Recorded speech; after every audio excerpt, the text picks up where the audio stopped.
As I just mentioned, we are very proud, very excited to have Gwen Turensky on this episode of the Big Bid Theory, coming to us by way over in Arizona. And Gwen, to take everybody kind of behind the curtain, you and I met over in Mesa, Arizona back in September. You and I were both in attendance, and let me make sure that I get the name exactly right. We were at the Arizona State Capitol Chapter Regional Conference and Vendor Expo. Again, it was back in September, so it's been a little while. I know that I had a great time. I learned a lot. What are Mhm. your impressions of that event? Here's what I love about the events that we put on. I'm a part of the AZNIGP, which is Arizona National Institute of Government Purchasing, and also the NIGP, which is the National Institute of Government Purchasing. And anytime I attend any of these events, so sometimes you kind of get in a rut and you're just doing your job, and you think, you're kind of in your cubicle. Maybe you have people you work with, maybe you don't. But when you go to these events, you find that you're in the same room with people who are dealing with the same issues that you're dealing with. You're in the room with people who've maybe been doing the job for 20, 30. I literally met somebody who had been doing it for like 42 years. So you're learning so much, and you get to meet so many people, and everybody is super helpful and super willing to support you. Everybody wants to get to know everybody. It's just a super fantastic. I mean, it's amazing how much knowledge is in those rooms. I learned a No doubt lot. about it. Absolutely. And that's one thing. I had Dave Nash on a recent episode, and Dave and I actually met over in Boston at the Mhm. NIGP forum there in Yes. Beantown. And that was the impression that I got, is everybody is willing to help each other, share information, the networking and the fellowship. It was great in Boston, and it was equally as good there in Mesa as well.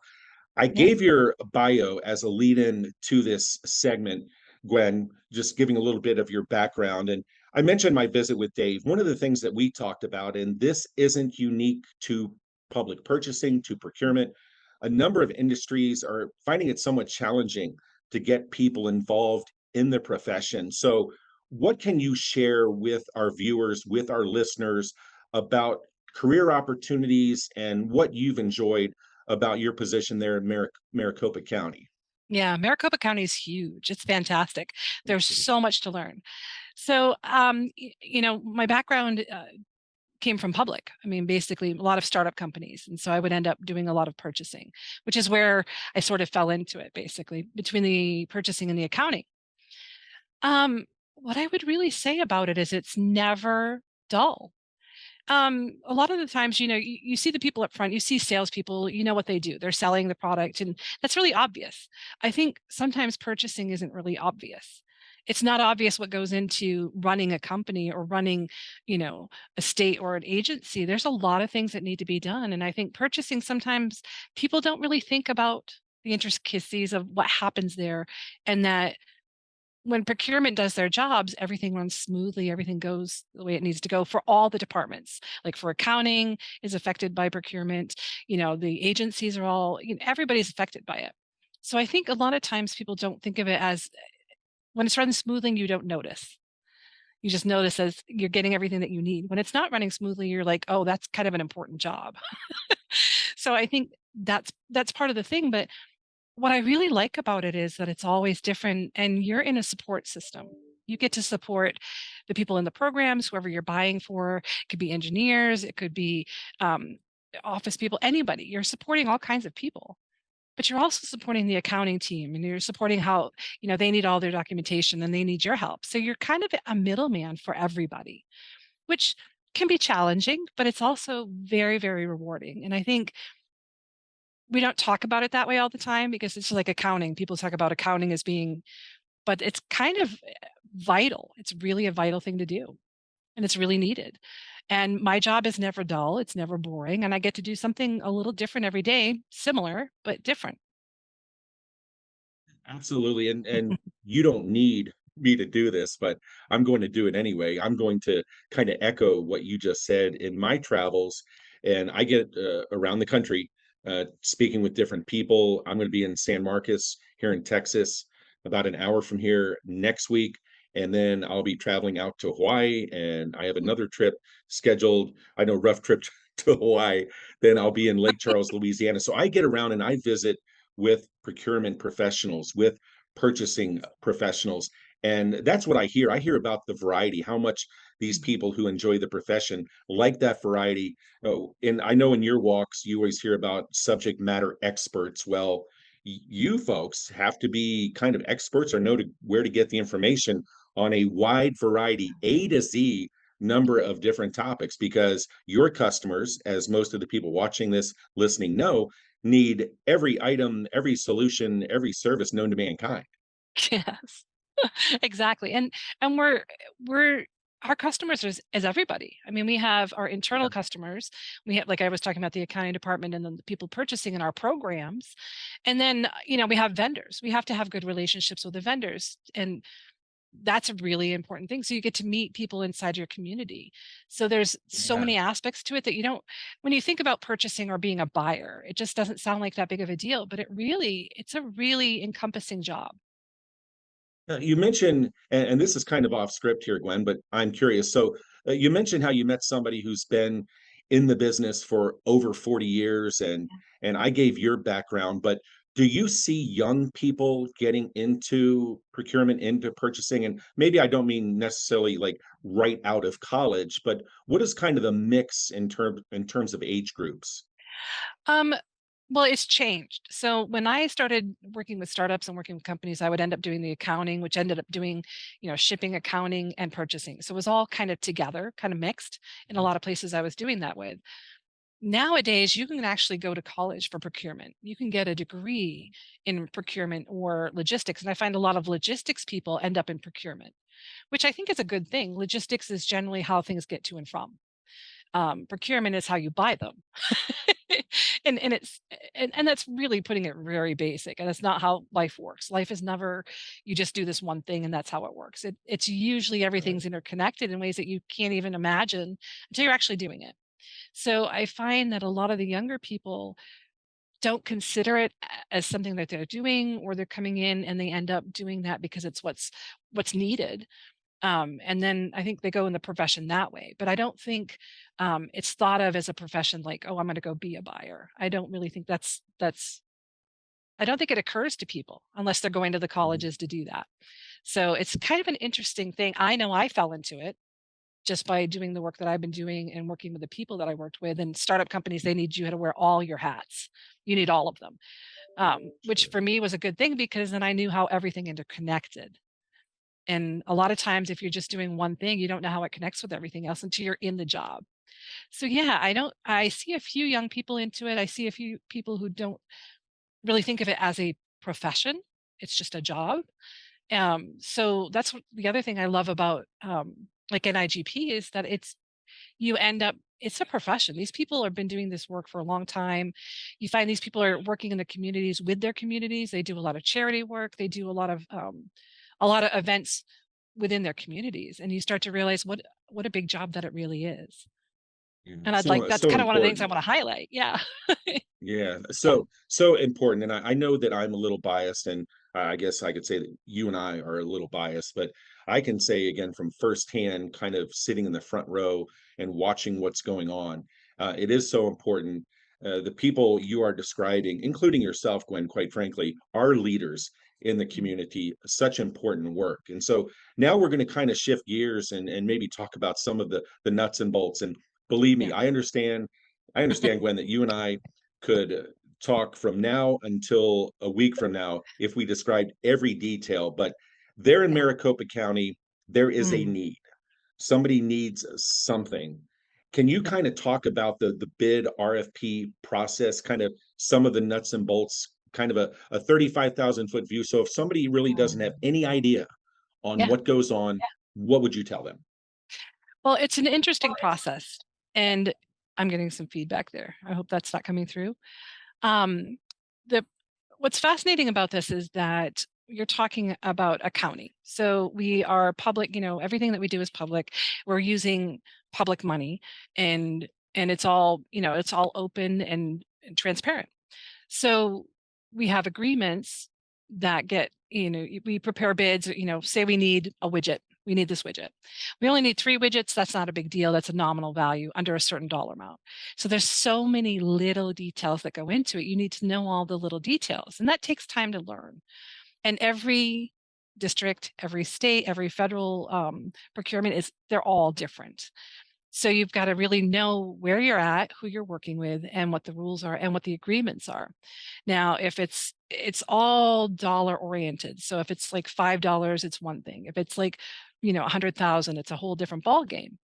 So if like I say a vendor wanted to know what to do, like there's ways to get into government, um, get into the as a vendor to get in with the governments basically and a lot of that has to do with systems where you can put your information in. You're a vendor, you sell these widgets, and when we send out an RFP or we send out any of those kinds of quotes, they'll automatically go to you and you can bid on them.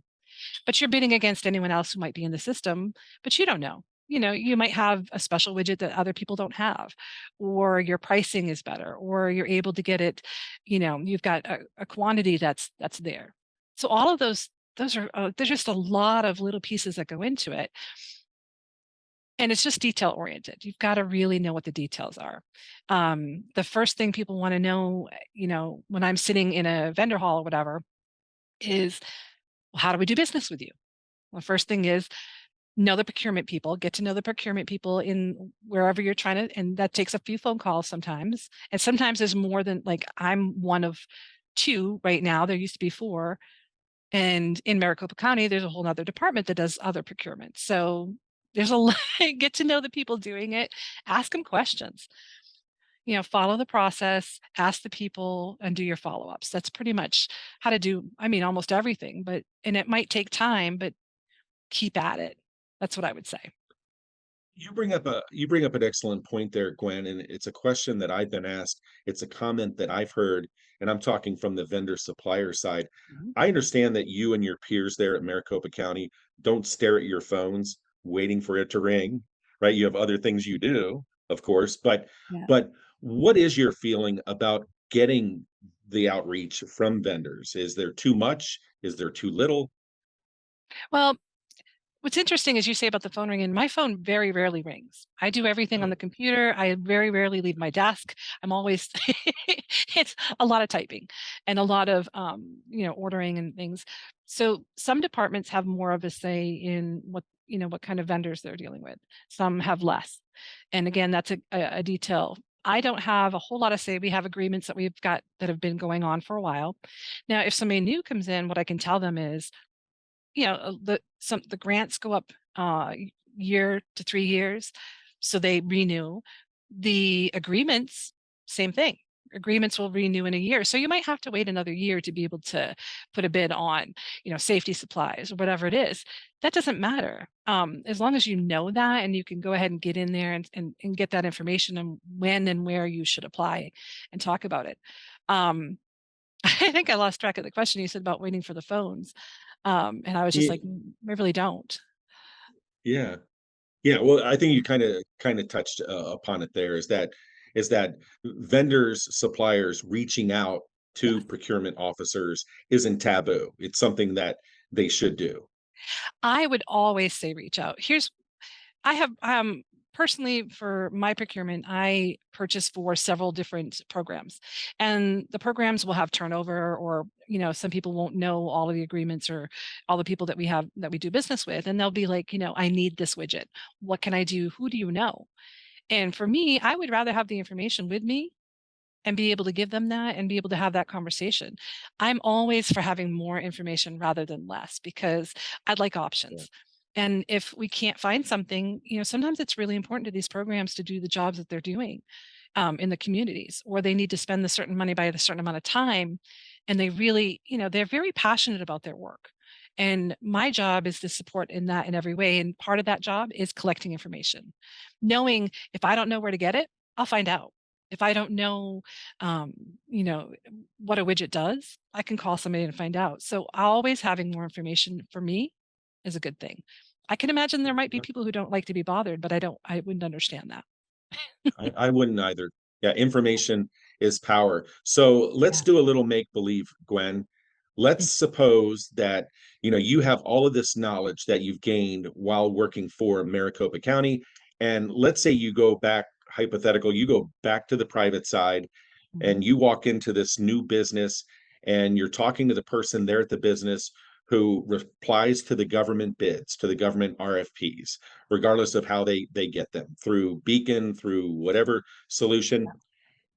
Where are the most mistakes made that you see in terms of the responses from the suppliers? Is there like something that you and your coworkers sit around and go, gosh, I wish these business owners, these companies would remember to do blank? Mm. I think when you said that, the first thing that comes to my mind is not bidding. Number Not one, either not bidding because you don't think you have a chance, or because it's not the amount, or you can bid and say that we have this that's similar. You could say that we have this and it's a different amount, whatever that is. Bid anyway. I would rather know that you're out there than not. There's times we haven't gotten bids we haven't found anyone, and that doesn't help anyone. So you bid see my even. head nod. Yeah, Yeah, I mean, well, and I think it's the same in human nature. Sometimes we think, "Oh, well, that doesn't look just right. I won't do it." I would rather have you do it, because we can always say that doesn't fit. But we can also look at it and go, "Well, that fits better than we thought." yeah, We have an evaluation team. They have to evaluate the bids anyway. Putting all of your information into the systems, like putting everything that you do in there, being really clear, having updated personnel to talk to. There's oftentimes when I go find a phone number or a person's name and they're no longer with the company. And then, I've been around for a while. I know how to call and find out what I need, but it takes more time, takes more energy. And, that's not very helpful. So, yeah, and that, be that's updated on information.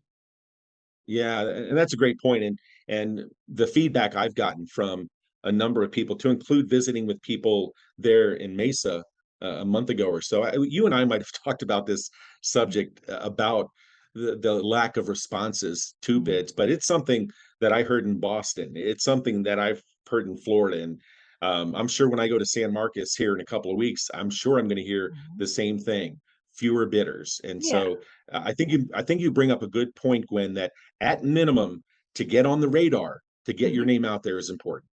Well, and the thing is, maybe we need 300 widgets and you have 20. But if I've got 5 people that have 20, then at least I can get them. You know, if you Yeah, didn't tell me you had those yeah, 20 and everybody else, well, I only have 20 of the 300. That leaves me with, if nobody bids on it because they only have the 20, then I have nothing left to do.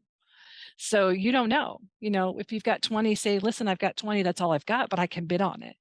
You could be it depends on how the grants are, the RFP depends on the details, but often we can pick 3 to 5 vendors. We can pick how many ever we need to fill what we need to fill. So you don't have to be the only vendor that wins the bid. You don't have to win the whole bid. You can win part of the bid. So those are sure. important things. Bid. Yeah, Always just put your stuff out there. put your stuff out there. And Gwen, we appreciate you putting your expertise and information out here for our audience. Again, meant what I said earlier. Such important work that you and your peers do. You folks there in Maricopa County, I know, are doing a great job. So on behalf of our audience, everybody here at the Big Bid Theory, Gwen, I appreciate you stopping by, and all the best. Absolutely. Thank you so much. Have a great day.